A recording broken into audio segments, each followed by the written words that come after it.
Hello students, आज के इस वीडियो लेक्चर में आपका स्वागत है। और मैं आज 12वीं कक्षा के पोइट्री सेक्शन का poem number 7 from the passing of Arthur लेकर के मौजूद हूँ। स्टूडेंट्स, इसको लिखने वाले हैं अल्फ्रेड लॉर्ड टेनिसन, जिनका जन्म 1809 ईस्वी में हुआ था और 1892 ईस्वी में इनका डेथ हो गया था। स्टूडेंट्स, यह जो पोएम है, यह पोएम एक लंबी पोएम अल्फ्रेड लॉर्ड टेनिसन के द्वारा लिखी गई है, जिसका नाम है मॉड डी आर्थर से लिया गया है। बट इसमें इस पोएम को थोड़ा शॉर्ट कर दिया गया है। इस पोएम का मैं आपको थोड़ा सा थीम बता दूं कि राजा आर्थर ने अपने राज्य में नाइटहुड ऑफ राउंड टेबल नाम की एक प्रथा को आरंभ किया था, नाम की एक प्रथा को शुरू किया था। इस प्रथा का मतलब उसके राज्य में जो दबे कुचले लोग थे, जो परेशान थे, उन लोगों का मदद करना होता था। लेकिन बाद में राजा की इस प्रथा को लेकर के युद्ध छिड़ जाता है और राजा उस युद्ध में घायल हो जाता है। राजा का एक प्रिय योद्धा होता है जिसका नाम रहता है सर बेडीवर, और सर बेडीवर बहुत दुखित है क्योंकि राजा घायल अवस्था में है और यह तीन रानियों के साथ एक छोटी सी नाव में बैठे हुए हैं और यह अपने राज्य को छोड़ करके सुरक्षा की दृष्टि से अपने तीन रानियों के साथ एवेलियन द्वीप जा रहे हैं, ताकि यह जा करके वहाँ अपनी लाइफ को अच्छी तरह से जी सकें जो इनका बचा हुआ है। तो जो इनका योद्धा रहता है बेडीवर, वह नाइटहुड प्रथा जो रहती है कि समाप्त होने पर दुखी है। तो राजा जाते जाते अपने उस योद्धा को बताता है कि यह संसार का नियम है कि इसमें परिवर्तन होता रहता है। Change is the law of nature. इस संसार में जो पुरानी चीज़ें हैं वो समाप्त होती हैं, उनके स्थान पर जो नई चीज़ें हैं, नई वस्तुएं हैं वो आती हैं। और कहता है कि संसार में कुछ भी यदि लंबे समय तक चलता है तो वह अपनी उपयोगिता खो देता है। पुनः कवि ने इस कविता में यो प्रार्थना की महत्ता को बताया है कि अगर हम प्रार्थना करते हैं तो हम दुनिया का कोई भी काम कर सकते हैं। प्रार्थना में बहुत ढेर सारे शक्तियाँ होती हैं, इससे चमत्कार घटित होते हैं। तो ये रहा पोएम का थीम। आगे हम टेक्स्ट को पढ़ते हैं। आगे बढ़ने से पहले यदि आप मेरे चैनल पर नए हैं तो आपका स्वागत है। यदि अभी तक आपने मेरे चैनल को सब्सक्राइब नहीं किया है तो आप तुरंत मेरे चैनल को सब्सक्राइब कर लें, ताकि जब भी नया वीडियो अपलोड हो तो इसका नोटिफिकेशन सबसे पहले आपके पास पहुंचे। तो आइए टेक्स्ट को स्टार्ट करते हैं। टेक्स्ट देखें। And slowly answered the author from the barge, the old order changes, adding place to new, and God fulfills himself in many ways, lest one good custom should corrupt the world. राजा घायल अवस्था में अपनी तीन रानियों के साथ नाव में बैठा हुआ है और उसी नाव के किनारे उस नदी पर सर बेडीवर खड़ा है और वह बहुत दुखित है कि हमारी जो प्रथा थी वह गायब हो गई, हम युद्ध हार गए, राजा घायल हैं। तो उनको सर बेडीवर को जो है राजा आर्थर एक मैसेज देते हैं, एक संदेश देते हैं अपने इस पोएम के द्वारा। आइए देखते हैं। कहता है एंड और स्लोली, धीरे से, एंसर्ड जवाब दिया Arthur, Raja Arthur from the barge. Barge means होता है छोटी सी नाव।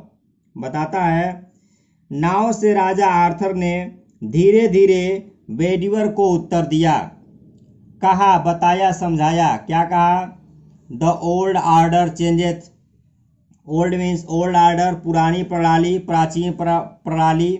चेंजेथ बदलती है, एल्डिंग स्थान देती है, प्लेस टू न्यू किसी नए को, अर्थात बताता है पुरानी प्रणाली बदलती है तथा उसके स्थान पर कोई नई प्रणाली आती है। एंड और गॉड ईश्वर फुलफिल्स पूरा करता है, हिमसेल्फ अपने आप को, अपनी इच्छाओं को, हिमसेल्फ का इस कैपिटल लेटर है, यह गॉड के लिए आया है। इन मैनी वेज बताता है कि ईश्वर अपनी इच्छाओं को अनेक विधियों से पूरा करता है। लेस्ट कहीं ऐसा न हो कि वन गुड कस्टम कोई एक अच्छी रीति रिवाज, कोई एक अच्छी परंपरा, शुड करप्ट द वर्ल्ड दुनिया को, संसार को कहीं भ्रष्ट न कर दे, कहीं नष्ट न कर दे। एक बार फिर देख लीजिए, बताता है राजा आर्थर एक यात्रा पर जा रहे हैं, वे घायल हो गए हैं। यात्रा पर जाने से पहले वे अपने विश्वसनीय योद्धा बेडीवर को दिलासा दे रहे हैं, समझा रहे हैं, बता रहे हैं कि संसार के रख रखाव के लिए व्यवस्था में परिवर्तन होना अनिवार्य है। पुरानी व्यवस्था हमेशा नई व्यवस्था को स्थान देती है और यह प्रकृति का नियम है। संसार में परिवर्तन न हो तो इससे संपूर्ण प्रणाली को नुकसान पहुंचेगा।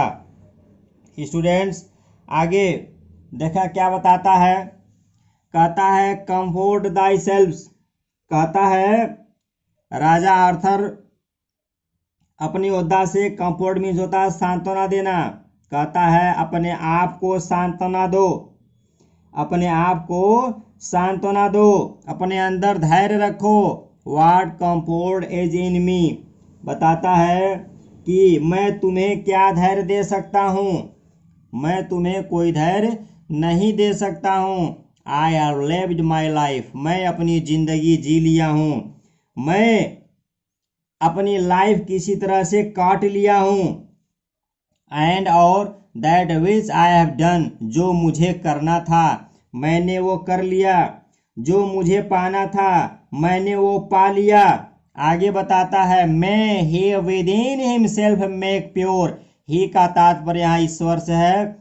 वह ईश्वर से आगे प्रार्थना करते हुए कहता है कि जो कुछ मैंने किया है ईश्वर उसे स्वीकार करे तथा त्रुटि के लिए मुझे माफ करे, मेक प्योर मुझे वह शुद्ध बनाए। आगे बताता है अपनी योद्धा को, बट लेकिन, दाऊ आप, तुम, इफ यदि, दाऊ तुम, shouldst never see my face again, कहता है लेकिन यदि तुम मेरा चेहरा दोबारा न देख पाना, अर्थात तुम मुझे यदि दोबारा नहीं देख पाते हो तो आप यह समझना कि मेरी मृत्यु हो गई है, मैं मर चुका हूँ, मैं इस दुनिया में विद्यमान नहीं हूँ। अर्थात राजा आर्थर ने अपने विश्वसनीय योद्धा बेडीवर से बातचीत की एवं कहा कि उसका पुराना गौरवपूर्ण समय चला गया। राजा ने आगे कहा कि उन्होंने अपना जीवन जी लिया, उन्होंने बहुत से कार्य किए हैं, जो उन्हें करना था वो कर चुके, जो उन्हें पाना था उसे पा चुके। अब उनकी इच्छा यही है कि भगवान उनके कार्यों को स्वीकार करे और उसके बाद उन्हें सही रूप में माना जा सकता है। आगे बताता है कि यदि आप मेरा चेहरा दोबारा न देख पाना, यदि तुम मेरे बारे में दोबारा नहीं सुनते हो, यदि आप मेरे बारे में किसी से कोई मैसेज नहीं पाते हो तो आप यह समझना कि मैं मर चुका हूँ। और तब तुम क्या करना, प्रे फॉर माई सोल, कहता है आप मेरे आत्मा की शांति के लिए भगवान से प्रार्थना करना। यदि आप मेरे बारे में नहीं सुनते हो, मेरे बारे में आपको कोई मैसेज नहीं मिलता है, आप मेरा चेहरा दोबारा नहीं देख पाते हो तो समझना मैं मर गया हूँ। और आप मेरे आत्मा की शांति के लिए ईश्वर से प्रार्थना करना।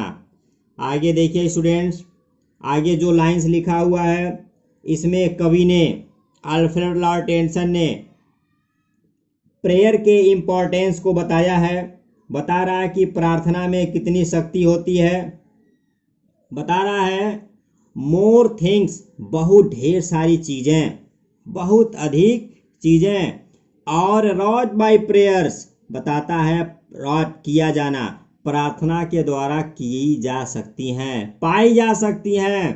Then this world dreams of, बताता है कि और प्रार्थना के द्वारा और भी अधिक कार्य हो सकते हैं जो संसार के व्यक्ति सोच भी नहीं सकते हैं, स्वप्न भी नहीं देख सकते हैं। हम प्रार्थना के द्वारा उसे भी कर सकते हैं, उसे भी हासिल कर सकते हैं।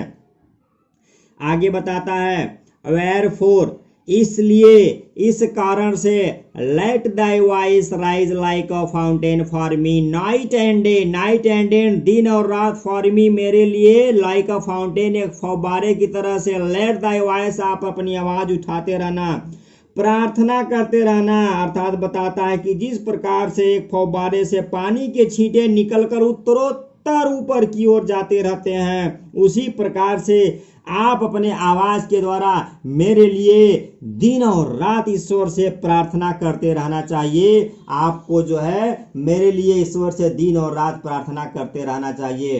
स्टूडेंट्स, इसमें एक वर्ड आया है लाइक। आपको मैं कई बार बताते हुए चला आ रहा हूं कि यदि किसी पोएम में आपको एज, लाइक और सो मिल जाए तो वहां पर एक फिगर ऑफ स्पीच होता है और उसका नाम होता है सिमिली। तो यहाँ भी क्या होगा, सिमिली होगा। स्टूडेंट्स, यहाँ आप याद रखें, rise like a fountain for me night and day, यहाँ फिगर ऑफ स्पीच क्या होगा, सिमिली होगा। आगे देखें, बताता है for what are men better than sheep and goat, sheep मतलब होता है भेड़, गोट मतलब होता है बकरी। बताता है men are better than sheep और गोट, बताता है कि वे इंसान, कहता है वे मनुष्य भेड़ या बकरियों से बढ़कर के नहीं है। बताता है कि कुछ ऐसे भी इंसान हैं जो भेड़ और बकरी की तरह से ही हैं, उनसे बढ़ करके नहीं है। कैसे, दैट, जो नरिश बिताते हैं, जीते हैं, अ ब्लाइंड लाइफ एंड, एक अंधकारमय पूर्ण जीवन, विद इन द ब्रेन, अपने अंदर मस्तिष्क लेकर के, अपने अंदर मस्तिष्क लेकर के। बताता है राजा आर्थर ने कहा कि प्रार्थना की महान शक्ति के बारे में आप नहीं जानते हो, आप जान लो। कहता है वे मनुष्य भेड़ या बकरियों से बढ़कर के नहीं है, जो मस्तिष्क प्राप्त करके आध्यात्मिक दृष्टि से अंधा अर्थात ज्ञान रहित जीवन व्यतीत करते हैं। उनके अंदर ज्ञान नहीं होता है।